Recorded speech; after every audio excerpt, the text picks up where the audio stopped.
Good day, and thank you for joining us here at Performance Engineering and Your End User.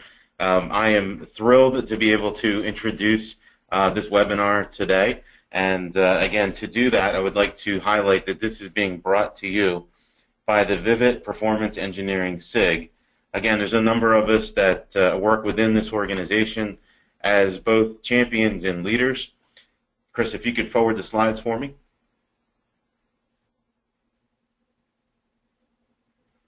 And within here, you'll see that we've got myself, Todd DeCapua, we have Petar Puskarich, we have Paul Shavlin, and Chris Trimper, that for almost a year now, we've worked together to lead this group into what has become the fastest growing special interest group that there is within Vivid worldwide. We now have well over 7,000 members. Again, if you're interested in learning more about Vivid worldwide, here's the URL that you can use or that you can share with your friends. Go to the next slide. This is hosted by myself. I have the opportunity to work at Hewlett Packard Enterprise as a Chief Technology Evangelist, and also Chris Trimper, who's the Manager of QA and Engineering at Independent Health in the Buffalo, New York area. I am joined by a set of panelists today, both Mohit Verma, who is the Senior Architect of Quality Management Services at Tufts Health Plan, and a little bit more on Mohit, because I think as you get to know him, you're going to understand why his passion in this space is so important for this call and, again, for many other areas. So Mohit is a performance engineering evangelist at Tufts Health Plan, currently leading the enterprise performance engineering activities, which he created in 2006. He's been at Tufts now for about 10 years. He has a lot of deep knowledge and expertise in the Mercury, HP, and HPE tools, as well as some open source. He's had the opportunity to work in various domains, including security, performance, development. He's also currently a leader within the Vivid New England chapter. Thank you, Mohit, for joining us today as a panelist. I'd also like to introduce Lisa Andrew. Lisa is with Royal Caribbean Cruises, and she's actually been there for almost 20 years, which I find hard to believe. And seeing Lisa's picture and also knowing her, it's hard to believe she's been working anywhere for 20 years. Most of her time at Royal Caribbean has been in the IT department in QA. Performance testing teams is where she's had the opportunity to work, as well as lead, where she is, again, currently a senior engineer of system integration and performance. Most of her time is being spent on shoreside and a couple shipboard new builds. We were sharing some interesting stories where she's had the opportunity to travel to some fairly remote locations in the world for some of these shipboard new builds. And she's also the technical lead and team lead for performance testing. She's been in IT the whole time, mostly in testing, developed many applications, one she calls a buffet of applications, and is also the testing lead for Royal Caribbean. Lisa, thank you for joining us today.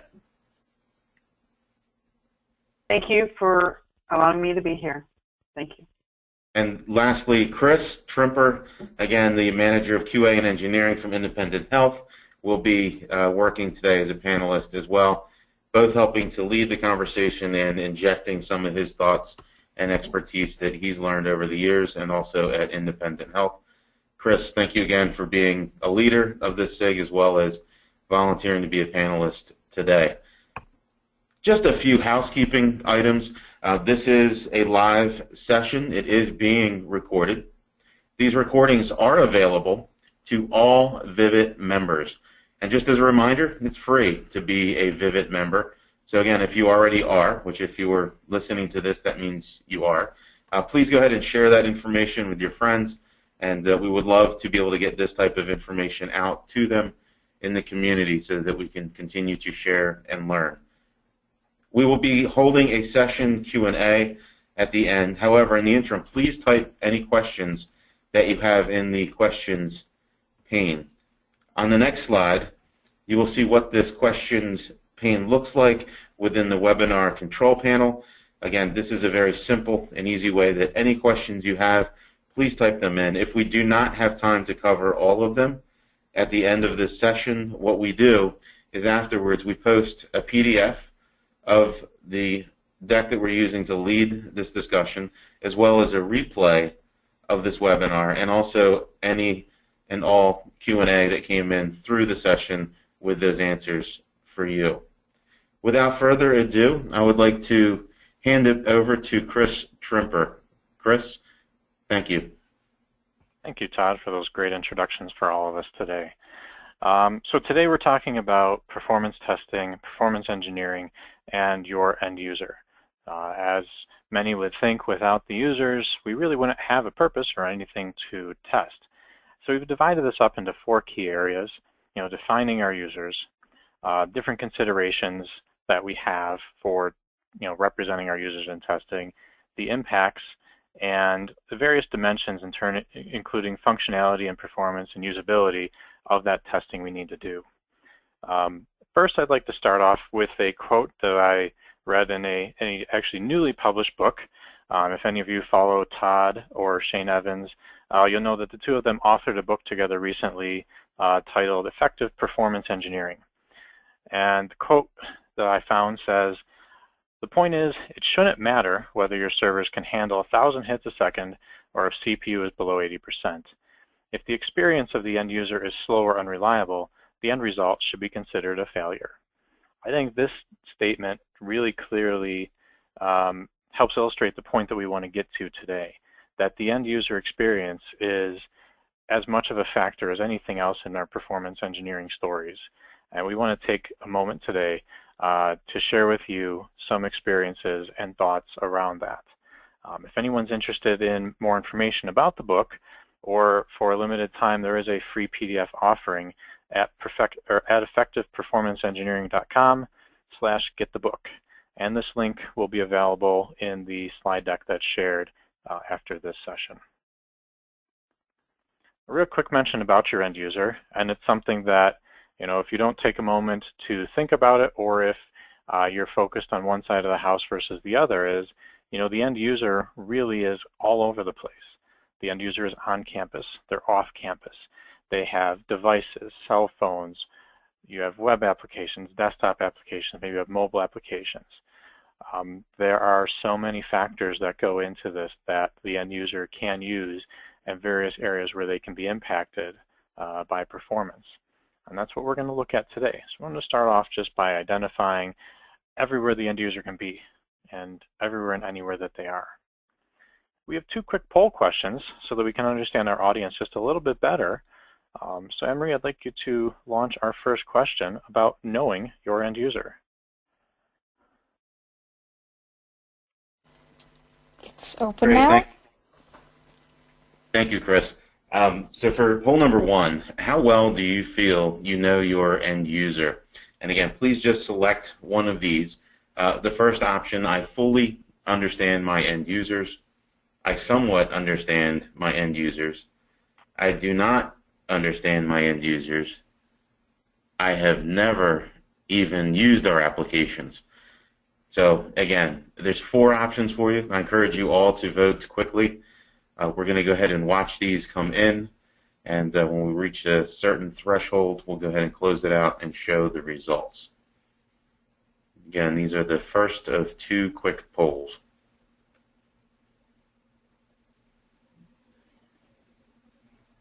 Of course, I'm really looking forward to seeing what these results are. Just let her go here another moment. Here we go.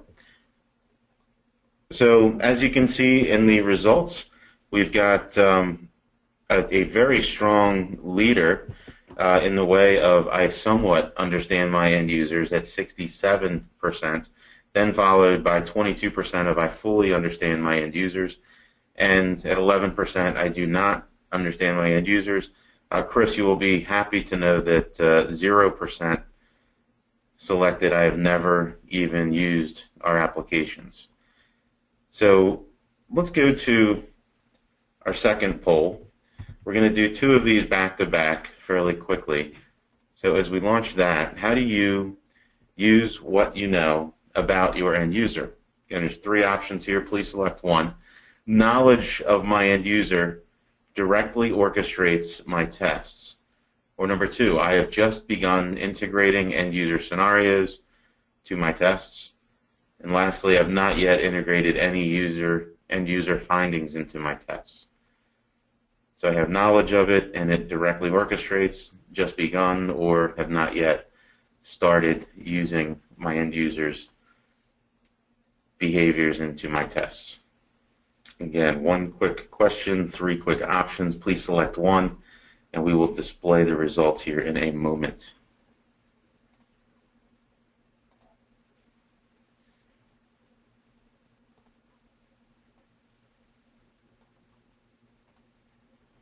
All right, so here are the results for everyone. And as you can see, it's 78% is the lead of knowledge of my end user directly orchestrates my tests. 17% have just begun, and 6% saying that they have not yet integrated these end user behaviors into their tests. So I guess, Chris, those are the two poll results. I know that we often take an opportunity to reflect on these, and as we look at these two results, again, on the first one, how well do you feel you know your end user? 67% saying I somewhat understand my end users, and then on the second question, how do you use what you know about your end user? The majority are a little over 78% saying knowledge of my end user directly orchestrates my tests. Wow, that's fantastic. We have a lot of people who are well along their way to having a solid performance engineering practice in their workplace. I'd like to give a moment to both our panelists to talk about it and maybe even share where you are in your understanding and usage of your end user. For this, Mohit, I'd like to start with you. Quick moment on your reflection of the results. Yeah, sure. So I think I kind of also fall in place with pretty much everybody out there. So I think 67% will be also kind of very user-based, as much information you can get about the end user, whether from logs, tools. You know, right now we're looking at logs mostly. It's a user agent tells you a lot of that information in the browser. And then also, we also use that information to building our tests, because it's really important to limit real production tests. You know, I mean, you cannot be perfect, but I think having that information helps you project and present good results to your business. You know, that we are using real data that's out there, and we built up tests based on that, and we're testing based on that for a projection in the future, maybe, or for existing performance considerations. Well, that's great, and I agree. You know, use what you have. It's a wealth of knowledge that you have in your company, and you know, use it to the best of your ability for sure. Lisa, I'd like to hear from you for a quick moment, if we could. Sure. In our organization, you know, we have many different types of end users, as you mentioned before, and we have some constraints where those end users, and whether they're on or off campus or whatever type of device they might be leveraging for the experience, those are constantly changing and evolving based on new features that are being added or just change in traffic patterns, you know, shifting more to the device, the digital section. So what we do is we have monitoring, you know, production monitoring tools that we leverage, a lot of the solid factual type information, but then we also engage on the business side, you know, making sure we're aligned with what the business is expecting, experiencing, and also advertising. And that drives a lot of our user traffic, you know, user and data usage. Excellent, thank you. And I'd like to go deeper into this, looking at the considerations for your user. There's really four key areas that we noticed that we have to have various considerations, and those are, you know, the different scenarios, coupled with the scenarios, the data, and, you know, hearing from all of you that are listening in, it sounds like you're definitely making the most of the data that's available to you, and both Mohit and Lisa as well, so that your scenarios not just go through the steps that are necessary to represent the users, but are doing it in a meaningful way. And if I could guess, when you're Royal Caribbean, is it just a person? Is it a full family? Are you doing a full package? Are you doing a simple thing? I'll be honest, I've never been on a cruise ship, so I can't even guess.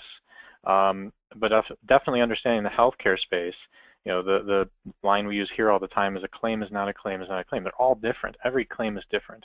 And how do you represent that vast selection of possibilities? And understanding your data is huge there.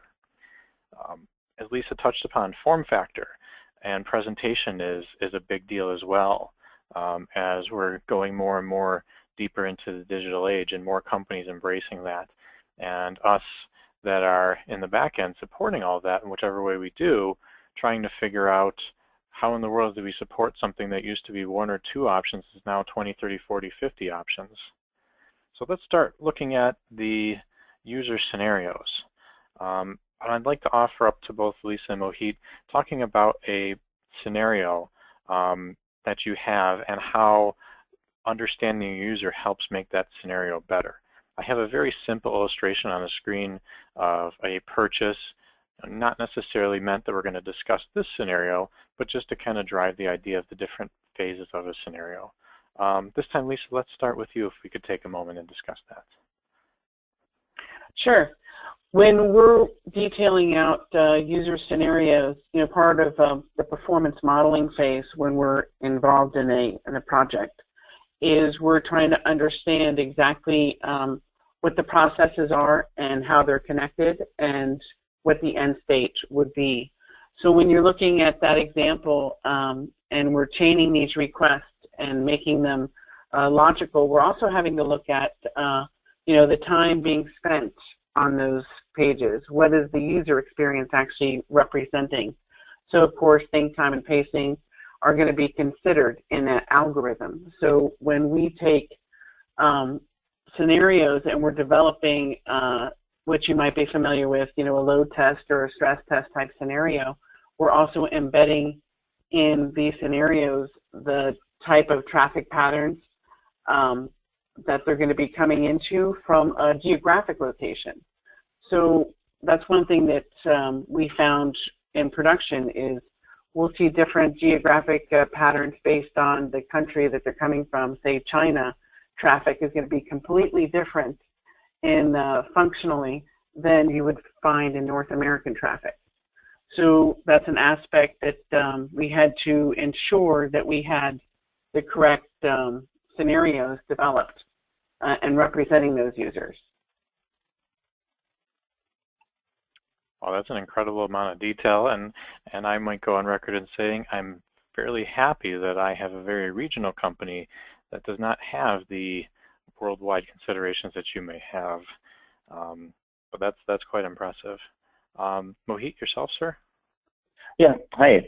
So I think I'm in the same category as you, so TUPS is basically a regional company also. We do have partners across the country, so we do have end users, but the proportion of them is probably not as big as what Lisa's team has. So most of our work, user scenarios, we work with the business analysts, come up with like the 80-20 rule, means that's it's an old philosophy, but it still works a lot. And we kind of follow that to get our main transactions and workflows sitting down with the business analysts, and having them record the script for us, So we have the recorder, we use LoadRunner, so we have the recorder running on their machine, and they record the script for us while we're sitting with them. So that kind of gives us a real script that's a real scenario with some real think times in there, how they'll be working, and that sometimes we just give it to them as well. And we've done that in the past. Just actually install the tool and have them install it. And often enough, we sit with them and get these requirements. And since we're in healthcare, so a lot of the requirements are with the claim adjudication, particularly submitting claims, submitting pre-registration, submitting member out-of-pocket information. So a couple of typical high-profile transactions are member out-of-pocket. That's what our member site is, and that's the one we kind of expose to end user in the sense of like we have a mobile website for the last couple of years now that we have been testing regularly for the last 3 years, and LoadRunner has been a great tool for us there. So we've been using that for scripting and testing. So that's kind of impressed and given us a lot of buy-in to our business community, because people didn't even know that we could actually test this when this was deployed 3 years ago. And we have been really, really good, and I think it's given us a lot of visibility as well as the company, and also within the company, to upper management. And I think the user scenarios are critical, because that's what's going to dictate your performance testing. So I think it's just having the scenarios, the number of users you expect to be on the system, how often will they use the system, what the peak hour is, so that's what we take the information into the picture. And right now, unfortunately, we don't have a production monitoring tool. That's something hopefully will change, but I'm not going to say anything on that more. But so right now, you're mostly looking at logs and some analytics, and hopefully you can get some better analytics in the future, which will give us like end user performance, plus also what kind of hits and usage we get. I'm actually looking forward to the new Performance Center version, which has a PAL piece in it, which actually looks at logs and builds scripts for you from basically reverse engineering user scenario from that. So that's something that I'm kind of keen on, and I'm not sure if anybody else knows about those, but that would be a kind of an interesting way to build your scripts, So that would be, I'm looking forward to working with that.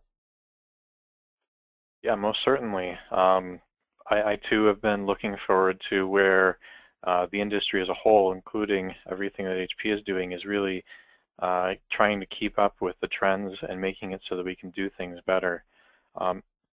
And back to both of your quick stories on this, I like how the two of you touched upon that there are different approaches required for internal and external types of user scenarios. And that the good news is that there are lots of wonderful tricks and utilities and tools that you can use to properly understand your external users. And your internal users, the benefit is they are working with you day to day, and you can walk up to them and you can interface with them and understand their scenarios face to face, whereas a customer you cannot, but there are just excellent tools to help you with that. My story is very similar to Mohit, so I won't bore anybody with it. I'd kind of like to jump ahead to talk about the test data itself and how we determine the proper test data, because as we slightly touched upon, that test data is really what makes those scenarios worthwhile. Those scenarios are your building blocks, but the test scenarios is really the data for the test scenarios is really what makes them shine. A couple of considerations that I have anytime is, how do you properly represent the end user, and how do you really understand the representation is correct? And I might be stealing a little bit of the points that were made prior, but they are all very valid in that we have so many logs that we can work with. Especially if you have an in-house developed application, I always encourage working with the development teams or the folks that own those tools to better understand things. Many times even if they haven't thought about adding a particular type of logging activity or monitoring or something, it should be very easy for them to integrate it in there to help you better understand things. I know we do that quite a bit here, even at our service layer, so that we can log all sorts of details about the services, how they're used, where they're called from, and really we can map out the full usage of our services so that we can better understand what consuming apps they're coming from, and it allows us to really test at all levels. Mohit, I'd like to come back to you on the test data. I know as well as being in healthcare that test data is difficult for so many levels, both privacy and security things, as well as there's just so many combinations of things out there. And frankly, being a tester, being an expert on all that kind of data is very difficult, and how you deal with that. No, I totally agree with you. So it means that test data is always a challenge. And on your performance testing, you're all data-driven testing. It doesn't matter what tool you use. So it means that that's been a challenge, and it's actually gotten worse because now we have mass data in our testing environments, which is not really a 1-to-1 ratio from production to test. So in the sense of like when you're masking, you're kind of bucketing in some things. You're bucketing in names and things like that. So that kind of skews some of the testing. So that's unfortunately a risk that the healthcare companies, I'm not sure how they're going to get over it. So because the privacy issue is major. It's the biggest there is. I don't know any other industry that has such a problem. So means that we try to get the best data we have. We have a set of gold data in some cases that we use for every test, and so we've done that in the past. Right now, I don't think we're following that model as much because data is changing. So data is very complicated, like you said, Chris. Like we have so many different kind of members, different sets of claims, and the number of kind of person. So in healthcare means a claim could have like 100, 200 lines. So each line could be a different attribute in your database. It could be a different kind of procedure, code, or something like that. So it's very hard to kind of look at exact production data. So, right now, things we get data from production, but it gets massed into a test environment. And then we try and take a sampling. We take a huge sampling of the data because the database is massive. Because of compliance and stuff, we have to keep a lot of data in our database. So because of that, we actually have to take a subset of that, but we hope that's a good sampling. And in many cases, that's worked okay. So like we have large text files that we use for load testing. I think I probably want to look at that VTS model at some point in time that's been around to sort of help us with that. But we use a lot of heavy data in our testing that's end user specific. Sometimes we do a lot of testing with manual testing. We are actually running a load test. Just to make sure the end user performance is actually realistic, because load test is just a synthetic tool, right? So it means that the test data we're giving it, and then we use the same kind of data in real life and run some tests, and to make sure the performance is what we need it to be. And we'll use all the kind of boundary value conditions as well. Somebody who has 1,000 claims, somebody who has 1,000 referrals in the system for some reason. So we do kind of test those scenarios. But selecting the data is very important because the end user test is kind of materialistically different. If you kind of use the average case, you'll never see those boundary conditions and what they do to your system. And the same thing goes when you talk about test data. Means I guess end user test data is also important because each of those persons come from a different kind of network, right? So you need to be able to emulate remote workers plus in-office workers plus people working over Wi-Fi all over the world, right? So how are you going to do that? Means that in the past I've used some open source tools. I've also used network virtualization from HPE for that. And that's been, I think, the integration with the new last 2 years, it was a year and a half ago when HPE bought Shinra. The integration is really easy, and I think there's a couple of free licenses that you throw in even. So I think, I don't see why people should be using that for all the testing. So if they're able to show that to their end users, you can probably tell them that this system, if it's for one user I ran it for such a slow speed, and my system kind of didn't handle it. I'll tell you one scenario, talking about this thing, about mobility. So we had a problem in production, and we were also trying to mimic that in QA. So we actually ran a load test, and by accident, we had about 2% of our users that were mobile users, running at very slow speed. And what happened was that it actually crashed our firewall, kind of thing. So our firewalls were not able to handle connections because the mobile users have different kind of usage, and they hold on to connections much longer. So it actually crashed the system, and it took us a while to debug that problem. And so that was a pretty interesting find, and that kind of brings down the criticality of performance and how your end user behaves, and what impact it could have in testing and test results. Oh, absolutely. And I'd like to share two things on that. One is you mentioned those very large data sets, and whenever I do performance testing, I usually keep what I consider poison data, because there's always going to be some percentage of transactions or user scenarios that are going to run in the real world, and they're not going to run as optimally as you want them because they're just those weird edge cases. But always being able to try to find those and understand those and track them is great. But yeah, the data is massively important, and I find that a thing that's very important when working with test data is not forgetting about communication and making sure that you have open communication with individuals. Many times here, because of all that communication, because of all that knowledge that we've kind of sucked in for our performance engineering here, a lot of folks turn to us for, within the IT organization, understanding of these business processes.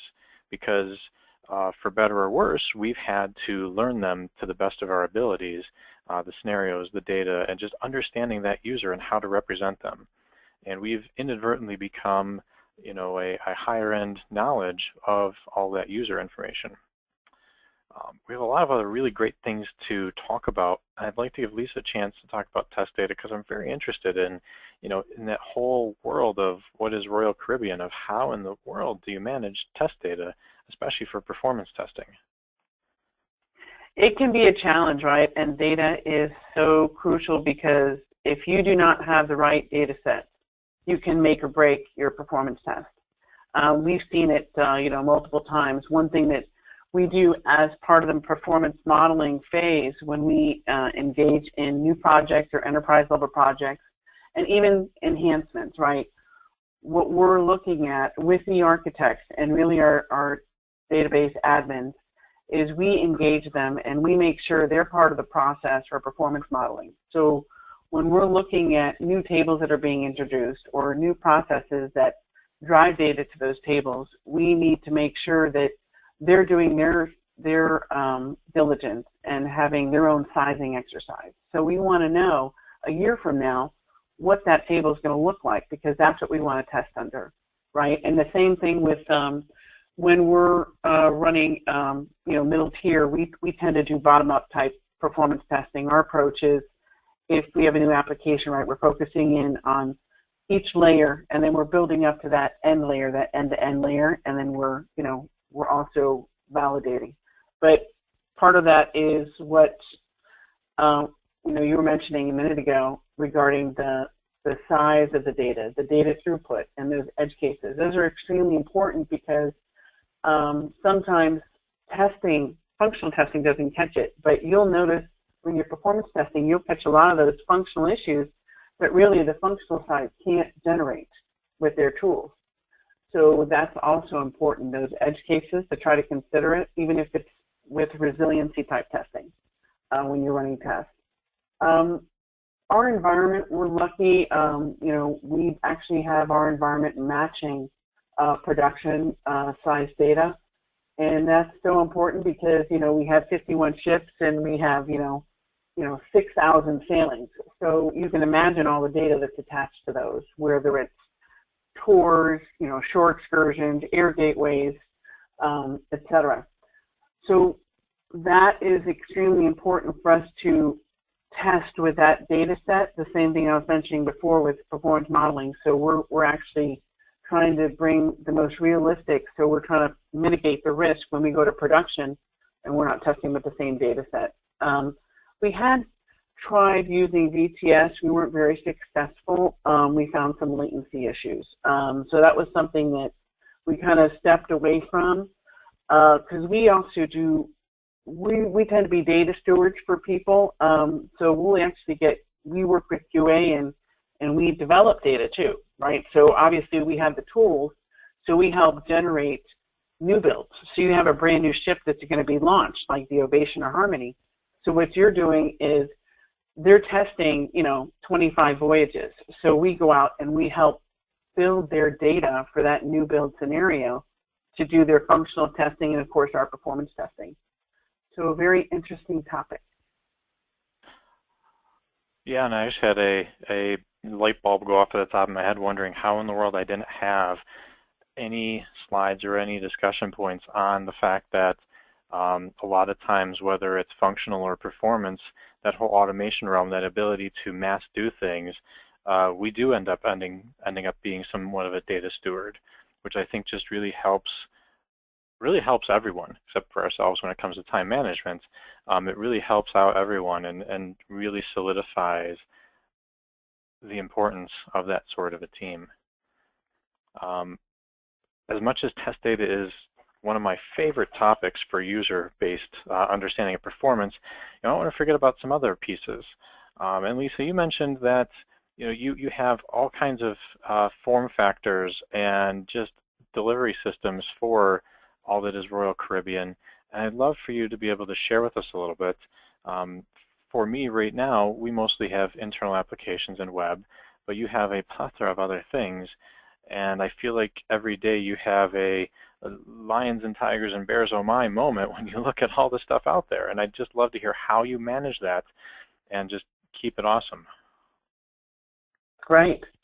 Yeah, on the there's actually an interesting application that we have on board the ship, right? And I was talking when I was at Discover, I was talking to some of the architects with HP, and they hadn't considered these scenarios because they kept talking about, on cloud versus on-prem, and I was like, well, you have to understand, for us, our ships are on-premise, right? Because they're encapsulated units. So we have this very interesting application called Royal IQ. So you go on a cruise, you're at the embarkation desk, and you download this application, you log into it, and right there you're seeing that you can book your short excursions or change your dining for that night or see your itinerary for the cruise before you even get on the ship. You're able to create those reservations if you wanted to, and you can also chat with your friends on board.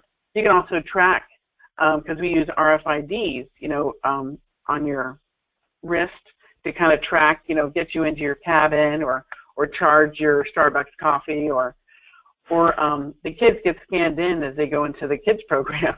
So we can actually use Royal IQ to track where a person is if they want it enabled on that device. So this covers all devices. And one thing that we found is on these different mobile devices, whatever they might be, when you're using it on board the ship, it's very interesting to try to test that from a performance testing perspective, but it's all on-prem. So we physically have to take our load runner hardware. We have Load Runner Performance Center, and we have to go on board and actually execute this test in these new build environments.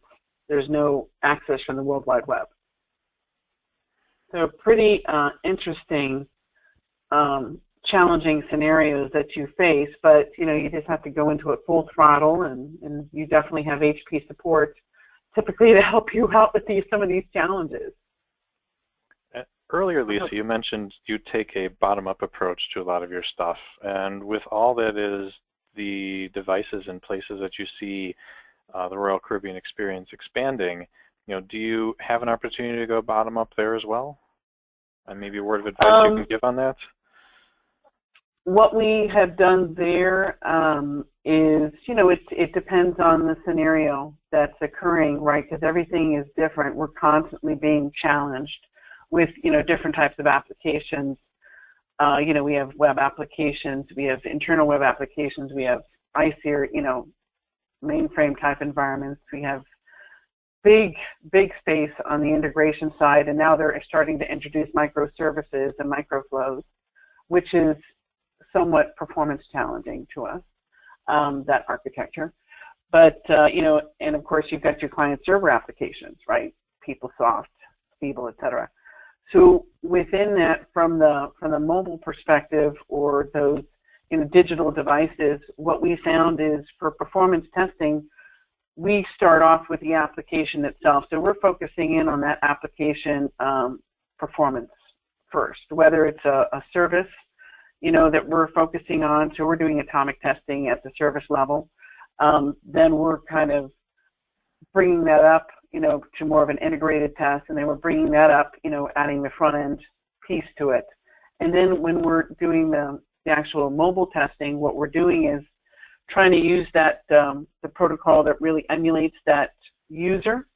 We haven't moved into the mobile Performance Center mobile piece yet. What we do is we actually have emulator that we're using, and then we're running that emulator for a true user mobile experience with the mobile clients, but then we're also driving load as well. So we're making sure that environment, that infrastructure is pegged or is at that normal load that it needs to be, but then we're also introducing those real user experience type scripts so we can give the business and an IT an understanding of what the impact is. That's pretty incredible. And I think if I could find a takeaway for everyone listening or everyone that's going to listen in the future, it would be no matter how big the scenario you're given, you can always break it down and you can do it. Most of us are listening to what you're doing, thinking that it's barely insurmountable, but if you can break it down and chunk it up, I think you can definitely pull it off to have this nice orchestrated thing that you do. That's awesome. Right. And I would like to take a moment and encourage folks that are listening live, reminder that there is the Q&A panel, and we will get to questions very shortly. And if you have questions about a particular thing, maybe it sounds similar to what you're doing and you want some advice, or you want to know more about something we're talking about, please feel free to ask questions. I do promise we will get to those very shortly. The next thing, something that's a little near and dear to my heart, is really ensuring proper delivery. And a couple examples I have here are real things that I've observed and screenshotted on my own surfing and navigating the web. And these are all examples of things that, in my mind, could happen during one of my performance tests. But depending on how you orchestrate your test, these may go unnoticed to you. Most of these aren't going to return a server 400 message or some kind of odd thing that's going to, alert you that it's wrong. And if you're just doing a simple check or a navigation through a particular thing, like that poor Amazon page that you see there, your scripts are going to pass through and not notice it. But again, due to likely performance type issues, there was a very poor user experience, whether it's the unfortunate Marvel experience I had where something went wrong and I wasn't even able to get my content, or the Amazon where it's sort of there but it's a very poor experience, or the unfortunate unhappy bear with Bing and it just wasn't working at all. These are things that are a struggle to figure out how do you cover these things. And Mohit, I'd like to hear if there's something that you're doing today to cover these sorts of things or to be aware of this sort of test issues. Yeah, first of all, I think, in order, we need to do proper monitoring in production to sort of avoid some of these stages.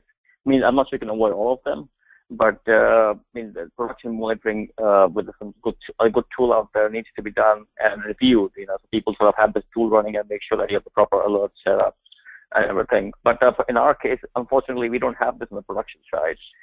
So this is another challenge that, as I mentioned earlier, we have some limited testing that we do on some of the pages. But during our performance testing means that what I kind of push everybody to do is we do our manual testing or UFT script, and I also run performance tests when actually the UAT users are on the system. So there are like probably 5 or 10 people, real people testing out there. So oftentimes, if there's an issue, they'll see that, even though my scripts didn't see that, or I didn't see it manually, because it's funny. I sit in a cubicle and I have another person on my team who sits on the other side, right? And she gets different network experiences. It's ridiculous, they just sit like, even though it might be in the same subnet, different subnet doesn't matter. But oftentimes I see errors. I don't see any errors, and she's seeing all these weird errors from different browsers, right? So we also, the challenge of end user is also the multi-browser testing. So how do you mitigate that problem? Because you have so many different systems, complexity of end user appliances, devices, the move to RWD, the responsive web design, that all requires special testing and tools for to make sure that we can actually test those scenarios. It adds a lot of work for performance engineers, because you have to basically model all these different scenarios and test different end users with different devices and different browsers, right? So in the healthcare, so I'll tell you that a lot of the providers use iPads out there, and so we have to test for those kind of scenarios as well. We already are mobile, so we've been using a lot of HP2 client stuff, and also the proxy setup, sniffer, we use all those technologies, and done our testing with that.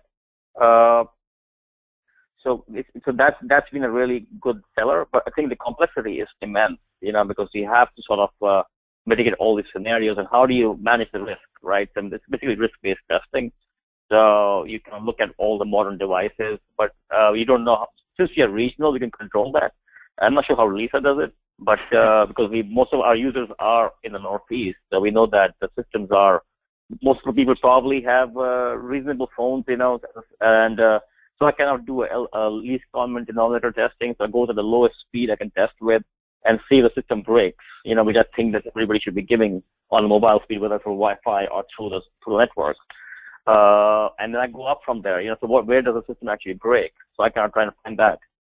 but it is very complicated, and I think avoiding this is a good way to do this is doing a performance testing when you have UAT users also in the system who are actually doing end user testing at the same time. And I know a lot of the other websites, right? Like Amazon only launches parts of. I mean, I'm not sure what the term is called, but it only launches into some users the new changes, and so I think that's a good approach to go down that road. Yeah, and I think you touched upon something that I hope most people have a chance to really pull out of your conversation, and that is that the gap between functional testing and performance testing is and should be narrowing. And really, you know, I'm lucky enough that both occur by the same team in my organization, and I have the, I guess you say, privilege to oversee both efforts. And we noticed that having the two efforts kind of converge, you know, really does help us an awful lot. Because then you can not only understand the performance of the system, but the overall functionality of the system, building that true ecosystem that ends up being your performance engineering effort that you want to have. And you know, I think that's a very important lesson to learn out of this discussion, that you know, bridging that gap isn't a scary thing, and it's a very, very useful thing to do. You know, Lisa, I'd like to hear your thoughts on this for maybe just a quick moment, as we have a couple other things I'd like to discuss. Sure.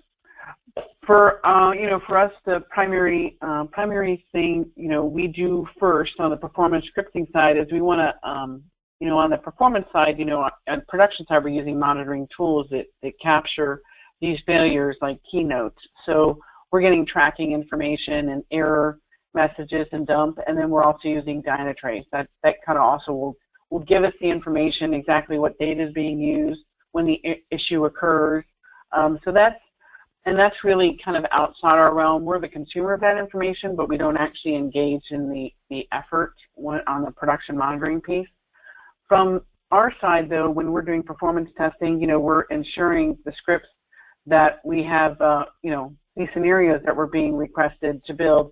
We're kind of ensuring that we've got, we build them in a robust fashion, so we're making sure that those pages, if they're getting hit and there's actually errors coming back, we're ensuring that it's a successful script execution process, right? Because that's a big thing you'll see, and I noticed it in Todd's book as well, it mentioned, but the quality of what we're building when we're executing, you know, distinguishes us when we're running a test to make it much more successful. So when we're developing those scripts and then we're validating it, you know, we kind of have a handshake validation with our dev leads on what we've built in the BAs to ensure that what we're being requested is being given, so there's no question about it. One simple thing that you can do when you're executing a test, if you're using, say, a browser-based, you know, application, is I use Firebug. It's a very, you know, an excellent tool to use if you don't have a QA resource that can test alongside of you and kind of validate your testing, your response time. Because we get questioned all the time, right? People just can't believe it. Hey, why is my response time 25 seconds? It's not like that on my machine. So we kind of have to validate that with them a lot of times, and we use QA to help us. They're definitely our partners. And besides that, you know, when we're running the test itself, we're making sure that we're getting updates. So we're querying the database to make sure we're getting updates that match the record count. We're ensuring that we're matching the TPS that the monitoring folks are seeing. That kind of helps us. And of course, they're monitoring logs to let us know if they're seeing any challenges. I hope that was quick enough. Oh, that's great. And you know what, even if we do end up, you know, missing the opportunity to talk about a couple of things, I feel that these main topics on understanding and properly representing the user are so important that it's definitely worth all of this awesome conversation that we're having. And again, it's very nice to see a lot of the different organizations understanding that all these teams need to play together. And I really think that anyone looking for an introduction to their DevOps journey, because that's a very big trend, you know, this is definitely something that can help, that communication, building that, closing those gaps. I'd like to briefly talk about growth and change, because you know, we can't just stay stagnant. We can't just, the tests of today don't necessarily fulfill the needs of, you know, tomorrow, next month, next year. So Lisa and Mohit, if you can just each take maybe a point from each of these and talk about it for a brief moment, and understand maybe one thing that you're doing to anticipate change. Mohit, I'd like to start with you on this. Yeah, sure. I'll talk about technology, right? So, I mean, the technology is changing at a crazy pace. That's pretty hard to keep up with it. So, I mean, the amount of like Angular, Node.js, Express.js, plus all the mobile devices and applications you need to test, plus network conditions, right? So, I mean, the keeping up in sync with that, it's very difficult. I mean, I think the HP toolset has done a great job with it. I mean, but it does caution. You mean, in the sense of like, if it continues like this, it's like, do you have enough people to test with? Do you have enough people to record your scripts? How much testing can you actually do? Because there'll have to be an element of risk out there that somebody has to accept. And I'm not sure you'll be able to find all the errors, right? So, I mean, the way things are going, it's a little out of control for us, technology-wise. So, I mean, keeping up with it, getting a tool set that actually works with almost all the technologies and how you're going to test those in the time you have. Performance engineering sort of still kind of is always put into the end. The agile journey definitely helps with that a little bit, but a lot of corporations are still kind of mixed and mostly waterfall, right? So that happens. You don't have enough time to kind of deal with technology changes and understand how to mitigate those. Oh, for sure. And I'm a firm believer in carefully managing our time and making sure we can do the best we can. But the biggest thing that we learn here is, if ever there's a mistake in terms of the performance, we do everything we can to make sure we don't make it again. Having the perfect test is very difficult to do, but being aware of all these different areas of change and growth is very important to us. Lisa, earlier when we were chatting, I was talking to you actually at HP Discover. You shared a fun story about how that realm of e-commerce and email campaigns really plays into your planning for change. If you could just in a quick moment share about that, I think that's something that everybody can listen in on and maybe learn from. Sure. So, in our organization, we have the Royal Caribbean website, celebrity website. So what we see happen is we're basically, getting notified somewhat before we have the actual project. I think this is what you're touching on. When we have the project, getting engaged, what we'll have is the business side, we're a little bit at battle, right? They'll actually set up the email campaign, not before we've even been able to, produce the product. So that happens. It doesn't happen really anymore, but that can be a challenge. So what happens is, we're running performance tests, trying to accommodate the email campaign that came out in that instance. I think that's what you're talking about, right, Chris? Absolutely. Okay. Yeah. And I just want to mention on your, anticipating growth. I mean, for us, it's we're actually very fortunate in our group. We're very tied to the architecture team, and they have their excellence group. So they keep us updated. I work with them, continuously, and they're always trying to push the envelope on, edge technology, which is a challenge. So we usually have a heads up, and we start to research it, like with the Angular JS, right? So we're kind of, researching it, knowing, okay, we've got to upgrade, to this level, or we need to put in a support ticket. It helps us from anticipating technology changes coming into play. Yeah, that communication is absolutely key. Next, the impacts. And, really, if you ever have trouble trying to sell what you're doing to upper management, I found that, unfortunately, leaning on these kind of impacts of what ifs or what happened whens, hopefully you don't have too many of those, really can help to justify all the efforts that it takes to do and to have a proper performance engineering practice in your organization. Again, a brief moment on the impacts. If Mohit, we can start with you, and just one quick impact that either you are constantly aware of, or that your management is certain that this is your marching order. We make sure that we don't have this particular impact to our organization. Right. So I think knowing that every cost is really important. I'll focus on revenue.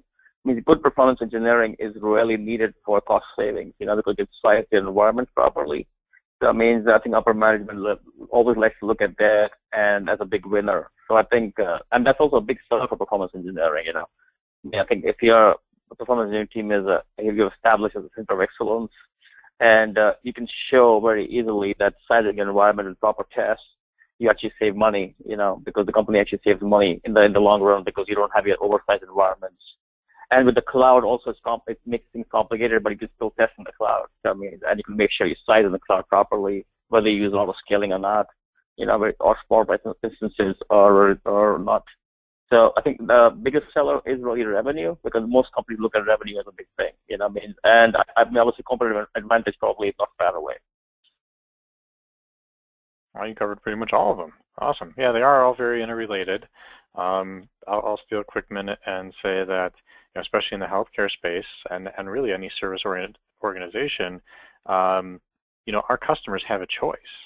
So as much as a bad experience with the product, in this case healthcare or a cruise ship or whatever it may be, the experience of the tools or accessibility to things. So in our case, if users don't see their benefits, or they can't get in and look at their deductibles, or they want to look at their claim history and they can't do that, or they feel it's a poor experience, those all go into the factors of why they choose our product.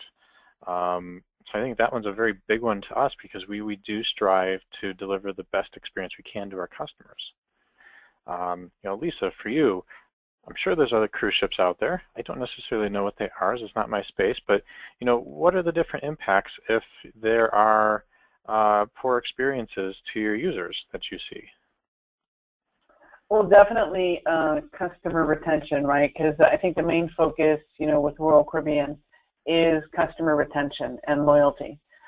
So we try to provide, the best experience possible. So on our ships, they do an awesome job. But if it's at the website and they're not able to figure out how to do their online check-in process, right?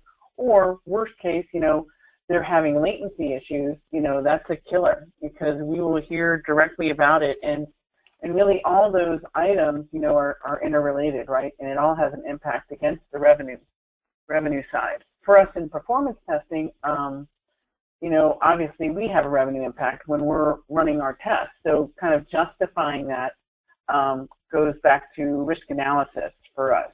So when we're doing planning for performance testing, we're doing a risk assessment.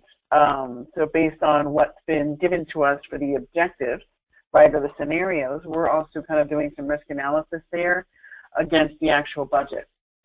So ensuring that what we're executing, the number of what we're executing, right, and of course, the resources that we're using, make sense. But to me, the cost of performance or the cost of, customer is very high in that case. No, that's great to hear. We are almost at the top of the hour, so I'd like to jump ahead to our closing slide and allow time, maybe 2-3 minutes, to go over some questions. I know there's some really great questions from the audience. So just real quick, more information about our SIG. You can find all kinds of information out there. HP has the software performance engineering page. Again, all these links will be in the slide deck that's available to you after this presentation. There's a really fantastic section of Tech Beacon for all kinds of different performance articles. The different blogs for Load Runner and Performance Center are available at this bit.ly link, so bit.ly/HPE-LRPC blog. And then lastly, for those of you that aren't aware of how to find all that is the Performance Engineering SIG, you can either go to the Vivid Worldwide homepage and find us, or a short bit.ly link of bit.ly/VividPE. Todd, I think you have the ability to find a couple of questions for us to answer.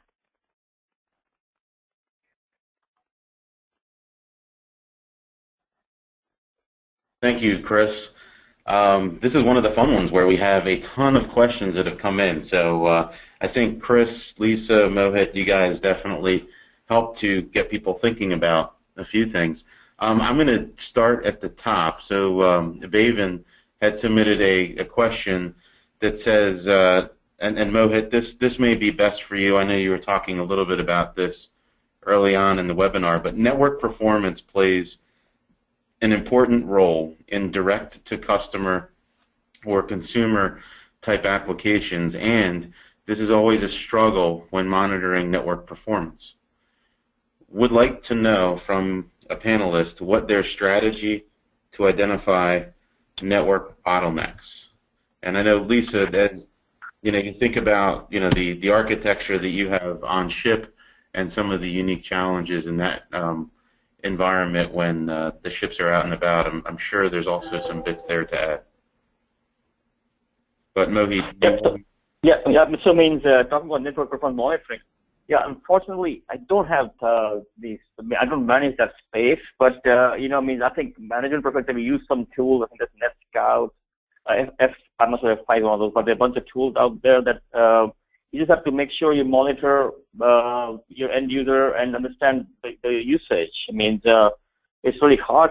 It's a very complicated task now. Knowing that the user is coming from all these different websites, you can do TCP dumps and some various things and look at the details of latency, where the latency issues are.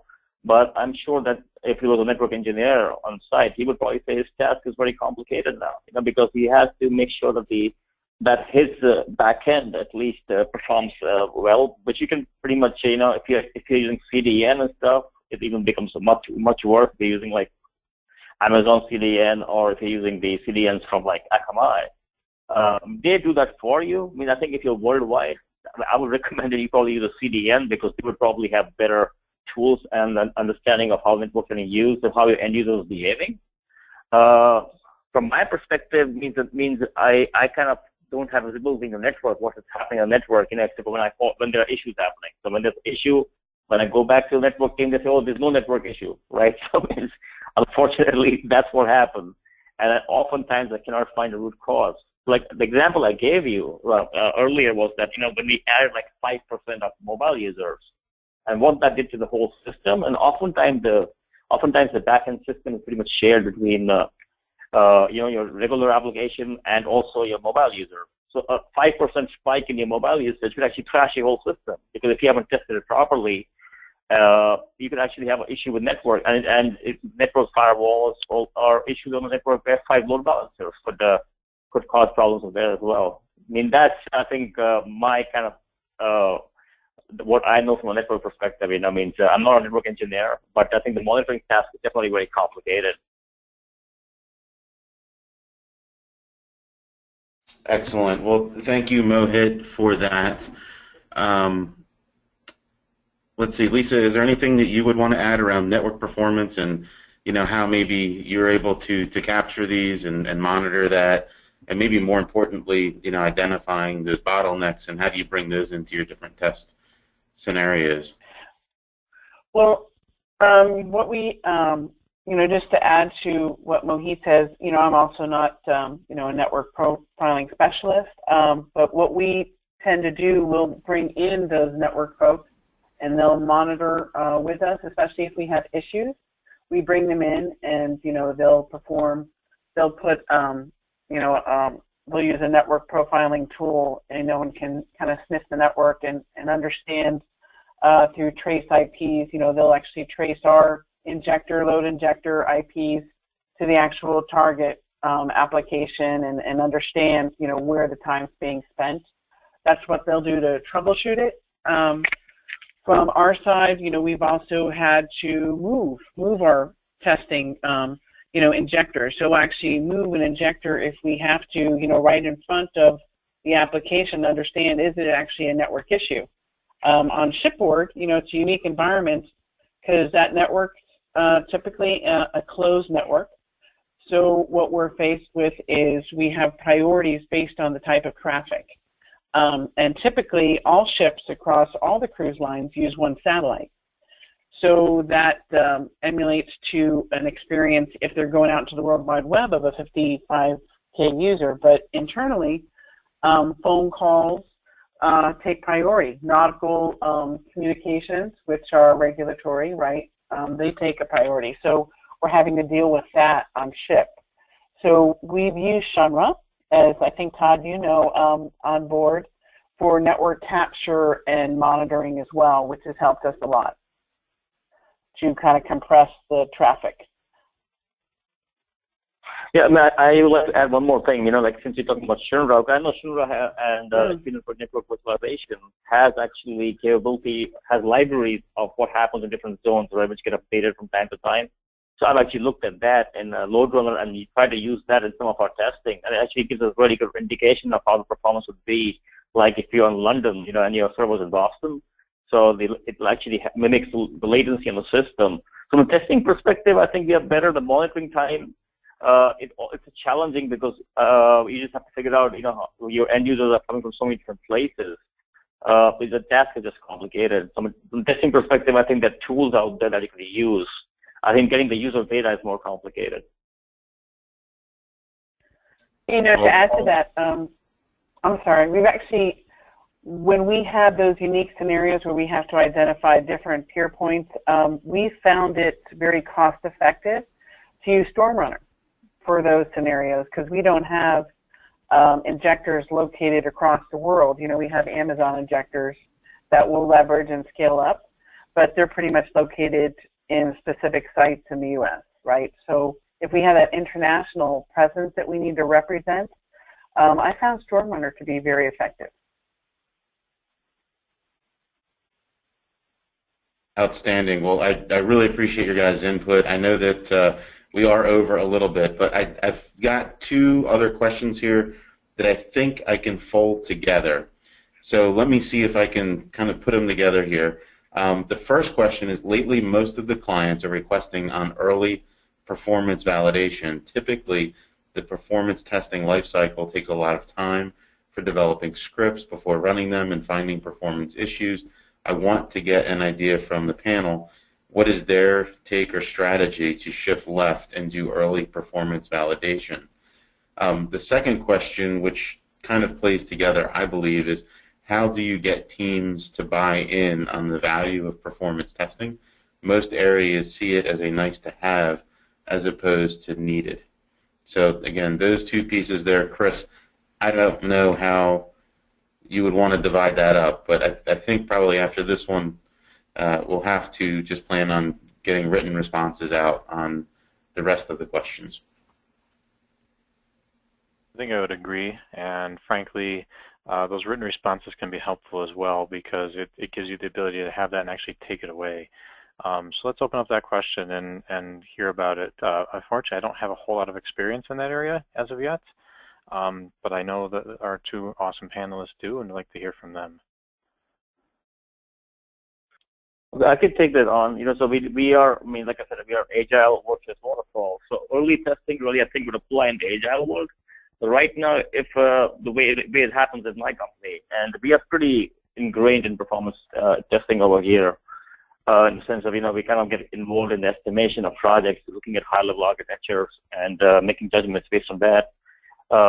And a lot of it is end-user driven. Your application is going to be used by so many people. So if it's only 5 people, it's unlikely that you probably get involved early. Yeah, but if it's anything that's a larger number, then you get involved early. And if it's agile, it's really, you have to step in. You have to get into Scrum meetings. You have to get into the developers as to what they're doing, whether you're just log in. That might be important because you may have many roles in the system. So you want to be able to test that, make sure you can just test that one service layer and provide some feedback and numbers to development teams, which often helps them. That I can't do this, and with the whole DevOps initiative, I know there's LeanFT, there's some other stuff out there from HP and other tools, and LoadRunner also integrates with Jenkins, so which my company is moving to now. And I'm looking forward to automating some of that API testing for people, so that they can actually run this test in their builds and make sure their build quality is improving, because that's one of the challenges we have over here as well. But I think that's really the value comes in. They have reusable scripts, and performance testing is pretty much 90% to 95% automated, right? So it means it's all tool driven. You can't really do it manually. So and that's a big cost saving as well. So it means the development team wants to look at how my service performed under this user, under these boundary conditions, different level of data, so you can give that information to your end user. But really, you have to be proactive as a performance engineer to get involved in those Scrum meetings and ask the right questions. I was in one meeting today, and they actually this role question came into the picture, and they said that, we have this one user which has 25 to 30 roles, and what kind of impact will it have on performance. So that I can test that as soon as possible whenever that code moves in. At least you get some initial numbers. Your database might be really zero in development environments, but you can at least get some initial baseline numbers which you can reuse, which can use to tune your system at least initially.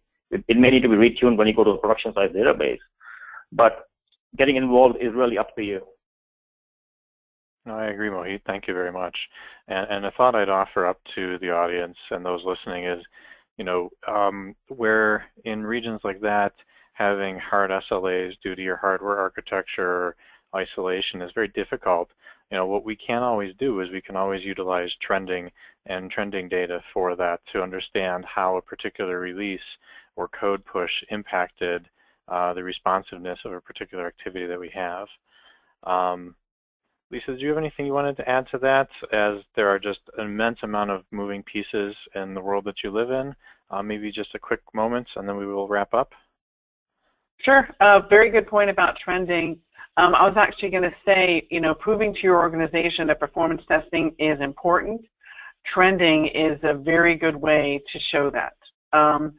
Showing them the impact, obviously in any organization, they really understand the cost of not doing performance testing as soon as they have a performance issue, right? And it's epic. Performance issues aren't like functional issues. They're usually typically epic and can cause major outages. And that's really the justification that you find to your company or your business. But doing trending is, when you're doing performance testing, that's a very good way to kind of prove out the value and the issues that you find. Capturing those and statistically reporting those back to the product owner or to, your manager or CIO is a good way to also prove it and understand what the cost of that would have been to production. That's a good way to justify it. Moving more to the left, in our group we have multiple technologies. We have a lot of new technologies they're always introducing. One thing we challenge the software engineering group with is to ensure that they're doing diligence on their side when they're testing agile or waterfall or hybrid or fragile, is to make sure that they're actually using a profiling tool, right? And that they're producing results, and they have a foundation or framework, and they're organized in their testing when they're doing this. That we found will help reduce the amount of issues found later on in the process, which actually have a higher cost. Oh, thank you. That's fantastic, and I think that's the one thing I use these webinars for, not only when I help host them, is to use them as a point to kind of excite me about our roadmap that we have for performance engineering and check back every 6-12 months on where I am with it. And I think what Lisa just brought up is huge. Trying to drive the knowledge of performance impact down to the development levels. And whether you're there now or in 6 months, 12 months, always trying to continually evolve. Real quick, as we're getting ready to close out, I heard many times, and just in Lisa's last comment, getting manager buy-in. And just a reminder that earlier mentioned in this was a mention of a newly published book, Effective Performance Engineering. And not only is it a short read, a very simple read, but it's something that is a great tool to hand to your management. And let's face it, a free PDF book is pretty enticing. And for a short time, that is going to be free. And please feel free to check out the slides later for that link. And Todd, I'd like you to just wrap us up if you could. And thanks for everybody listening in today. That sounds great. Thank you, Chris. I appreciate, again, your leadership of this Vivid Worldwide Performance Engineering SIG. Thank you for hosting this call.